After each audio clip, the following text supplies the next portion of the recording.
Tout commence souvent par un détail. Un grain de sable si minuscule qu'on n'y prête même pas attention jusqu'à ce qu'il enraye la machine bien huilée de notre vie. Pour moi, ce détail fut une facture. Une simple facture de téléphone glissée dans le désordre organisé du bureau de Julien.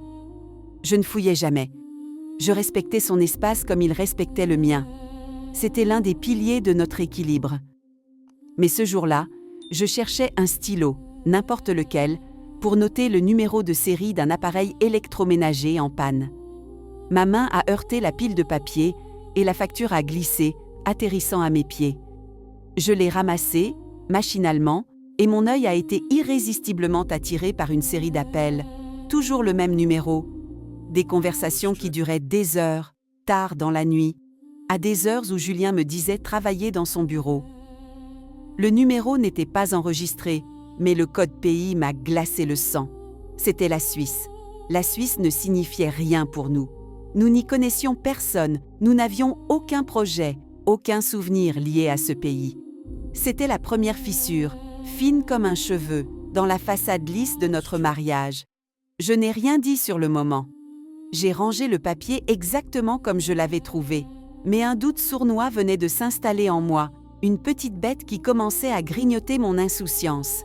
Les semaines qui ont suivi, j'ai observé. Je suis devenue une spécialiste du langage non-verbal de mon propre mari.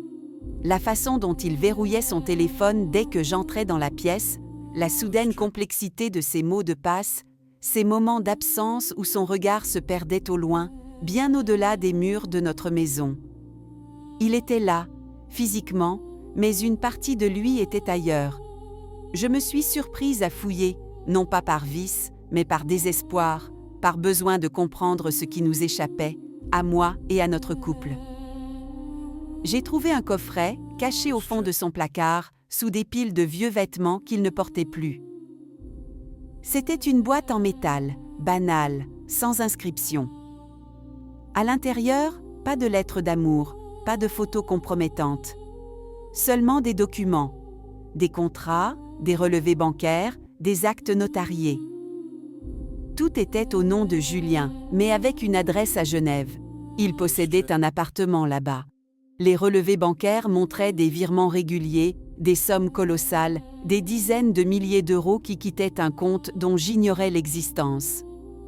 Mon cœur s'est mis à battre à coups sourds, comme un tambour assourdi par le coton de l'incompréhension. Ce n'était pas une histoire de femme. C'était pire. C'était une vie parallèle, une construction méthodique et secrète qui existait à l'insu de tout le monde, et surtout à mon insu. Qui était cet homme avec qui je partageais mon lit, mes repas, mes projets, l'homme que je croyais connaître, dans ses moindres recoins, dans ses faiblesses et ses forces, était un étranger. Il avait bâti un château de cartes à des milliers de kilomètres de notre vie, et je venais d'en percer le premier mur. Le sol se dérobait sous mes pieds, mais le pire était à venir, parce que ces documents, aussi accablants fussent-ils, n'étaient que la partie émergée de l'iceberg. Ils posaient une question bien plus vertigineuse que celle de l'infidélité. Pourquoi cette double vie financière, ce mensonge monumental? La réponse, je la pressentais, n'était pas dans cet appartement suisse. Elle était ailleurs, plus profonde, plus sombre. Et c'est en cherchant cette réponse que j'ai fait la découverte qui allait tout pulvériser. La découverte de la double vie financière de Julien a transformé mon foyer en champ de mine. Chaque sourire devenait suspect, chaque caresse une possible diversion. Je vivais avec un fantôme qui portait le visage de l'homme que j'aimais. Je devais aller plus loin. Je ne pouvais plus me contenter de suppositions. Il me fallait des preuves, des noms, des visages. J'ai engagé un détective privé. C'était une décision lourde, qui me faisait franchir une ligne que je n'aurais jamais imaginé traverser. Mais la peur et la trahison étaient devenus des moteurs plus puissants que la raison. Les rapports ont commencé à arriver, froids, factuels, implacables. Julien se rendait à Genève une fois par mois, toujours sous le prétexte d'un déplacement professionnel. Il se rendait dans l'appartement, mais il n'y restait jamais seul. Une femme, il y avait bien une femme. Elle s'appelait Clara. Les photos la montraient, jeune, souriante, et les rapports du détective confirmaient qu'elle vivait dans cet appartement. Un nid douillet, financé par l'argent que je croyais être le nôtre. La colère a alors rivalisé avec la douleur. L'adultère, dans toute sa crudité, était une blessure atroce, mais d'une certaine manière, c'était une blessure que je pouvais nommer, que je pouvais comprendre. C'était humain, presque banal dans son horreur. Mais quelque chose clochait. L'attitude de Julien avec Clara, sur les clichés volés, n'était pas celle d'un amant passionné. Il y avait de la tendresse, certes, mais aussi une distance, une forme de devoir. Et puis, il y avait l'argent. Trop d'argent pour une simple maîtresse. Les virements étaient bien plus importants que le loyer et le train de vie de Clara. L'argent partait ailleurs. Le détective a creusé. Et c'est là que l'édifice a commencé à s'effondrer pour de bon, bien au-delà de tout ce que j'aurais pu imaginer. L'argent ne partait pas vers des comptes offshore ou des placements douteux. Il était envoyé, mois après mois, à une clinique privée, ultra discrète, spécialisée dans les maladies neurodégénératives rares. Et dans cette clinique, il y avait un patient. Un homme d'une 60aine d'années, soigné sous un nom d'emprunt, mais dont le détective, grâce à une photo, avait réussi à retrouver la véritable identité. Son nom était Jacques Morel. En voyant ce nom sur le rapport, le monde a cessé de tourner. Jacques Morel. C'était le nom de jeune fille de ma mère. C'était mon père. Mon père, que je croyais mort depuis plus de 20 ans. Mort dans un accident de voiture, alors que j'étais adolescente. Une mort soudaine, brutale, qui avait plongé notre famille dans le deuil.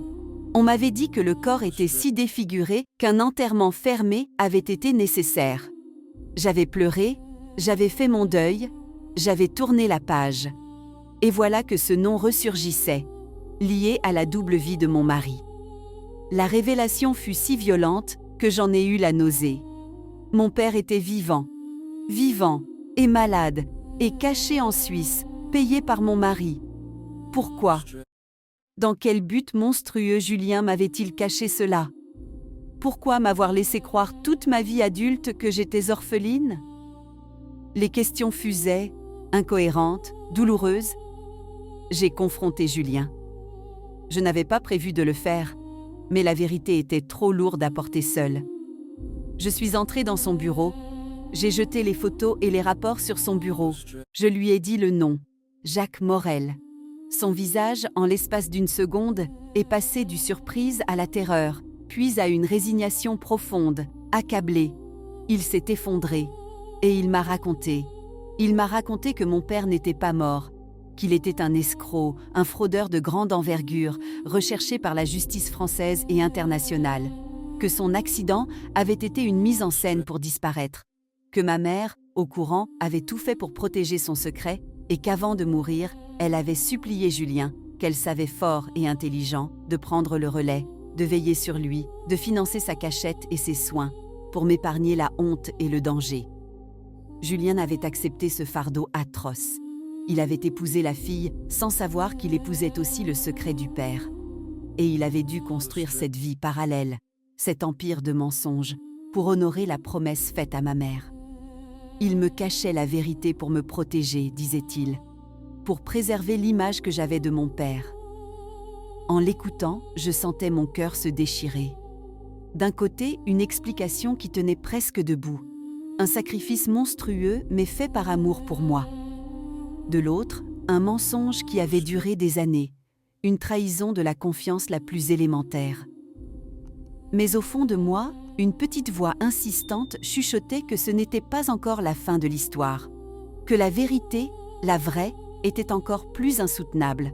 La confession de Julien m'a laissée pantelante, sonnée, partagée entre une compassion horrifiée pour le fardeau qu'il avait porté et une colère sourde pour les années de mensonges.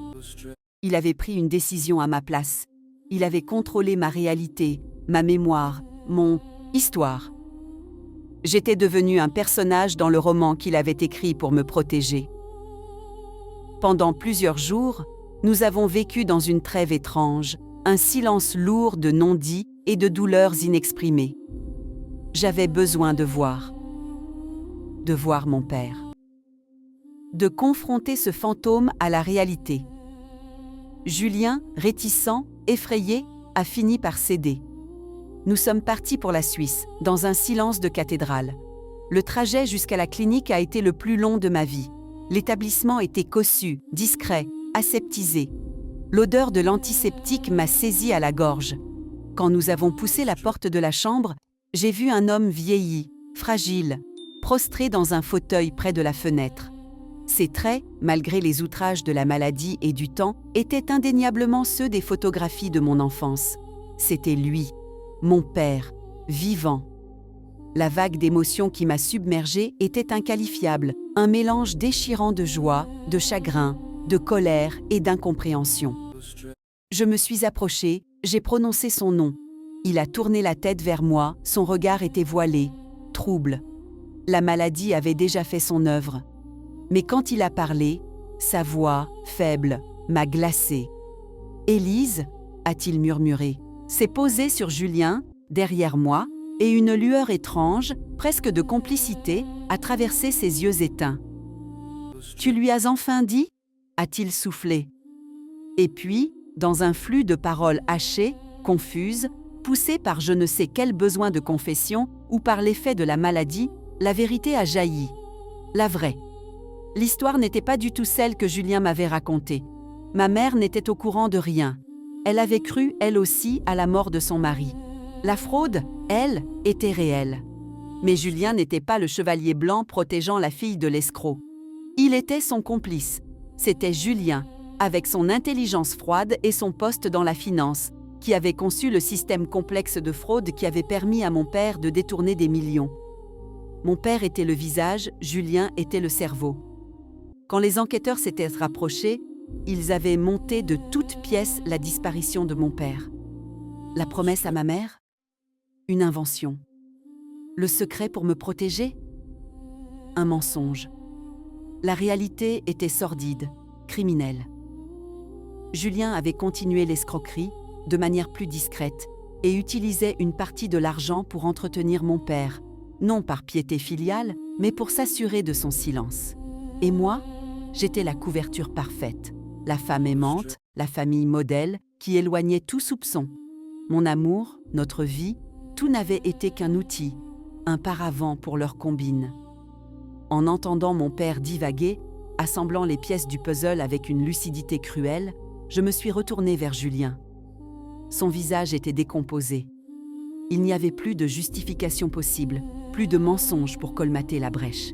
C'était la vérité nue, hideuse, insoutenable. La personne qui était supposée être mon roc, mon partenaire, l'homme de ma vie, était un criminel qui m'avait utilisé, manipulé, depuis le premier jour. Il n'avait pas construit un château de cartes à côté de notre vie. Il avait bâti notre vie sur un champ de ruines et de malhonnêteté. Le choc fut tel que je n'ai même pas pu crier, ni pleurer. Un calme étrange, glacial, s'est emparé de moi. J'ai quitté la chambre, j'ai traversé les couloirs de la clinique, j'ai marché dans les rues de Genève, sans but, ivre de douleur. Personne ne pourrait supporter de découvrir que son amour le plus pur n'était qu'une fiction, que les fondations de son bonheur étaient pourries. Rentrée en France, j'ai entamé les démarches. Le divorce, bien sûr. Mais il y avait plus. J'ai pris tous les documents, tous les rapports du détective, les relevés bancaires, tout. Et je les ai apportés à la police. Trahir Julien n'était pas un acte de vengeance, c'était un acte de survie. C'était la seule façon de reprendre le contrôle de mon histoire, de laver ma propre existence de cette souillure. L'affaire a éclaté, médiatique, brutale. Julien et mon père ont été inculpés. Ma vie a volé en éclats, publiquement. Aujourd'hui, je revis, lentement, douloureusement. Je revis avec le poids de cette vérité, avec la mémoire empoisonnée de ces années de mensonges. Parfois, dans le silence de mes nuits, je me demande encore comment j'ai pu être aussi aveugle. Et je me dis que certaines vérités, une fois découvertes, vous changent à jamais. On ne survit pas à une telle trahison, on apprend juste à vivre avec les cicatrices.